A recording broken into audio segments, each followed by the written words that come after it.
Hey friends, so you decide you want to become a software developer and get stuck in learning a language and writing your first program.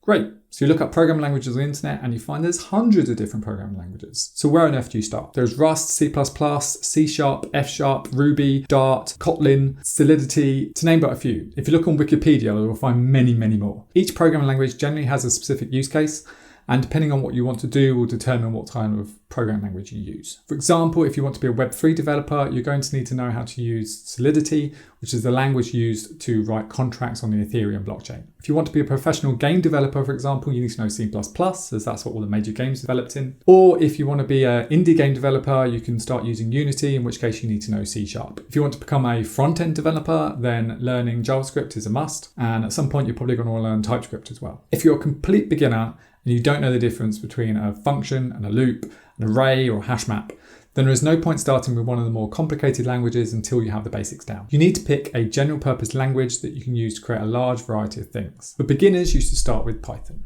Python was developed by this guy, Guido van Rossum, back in 1991. It's the easiest language to get your head around, and it has a large selection of libraries and a massive community behind it. There are so many libraries for Python that you can do pretty much anything with it. It's a great language to learn the basics such as if statements, variables, loops, functions and more. Python runs on all major operating systems and even comes pre-installed on Mac and Linux. Sorry Windows users, you're going to have to download Python separately, but there's a link in the description below for anyone that wants it. When I started programming, I used the basic programming language, but if I was to start all over again, I'd definitely use Python. Need to batch rename a whole load of files, use Python. Need to concatenate a whole load of videos together, you can do that with Python too. Or say you want to create an NFT collection of 10,000 different images. All of that can be done with Python. You can even create APIs with Python.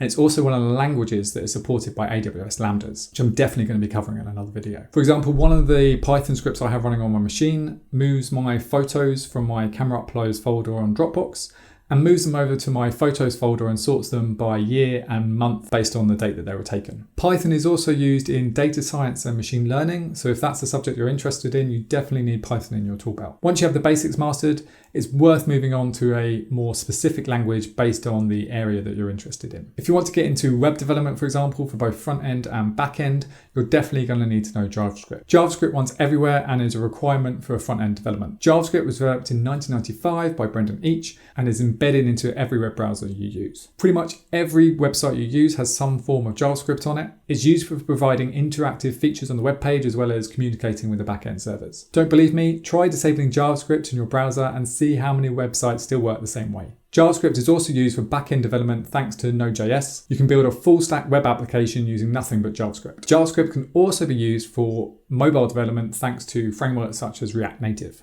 There aren't many languages that have as many uses as JavaScript.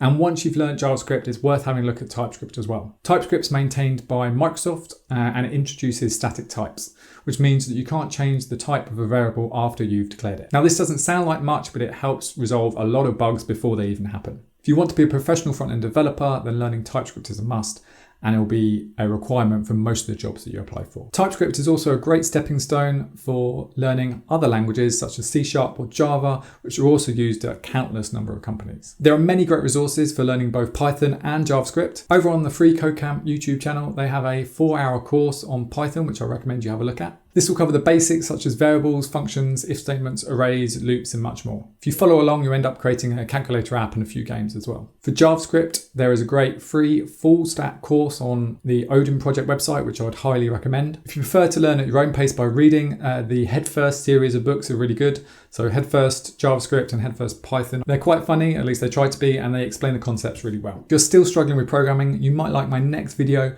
where I cover all the basics you need to know to get started. Thank you for watching, and I'll see you in the next video.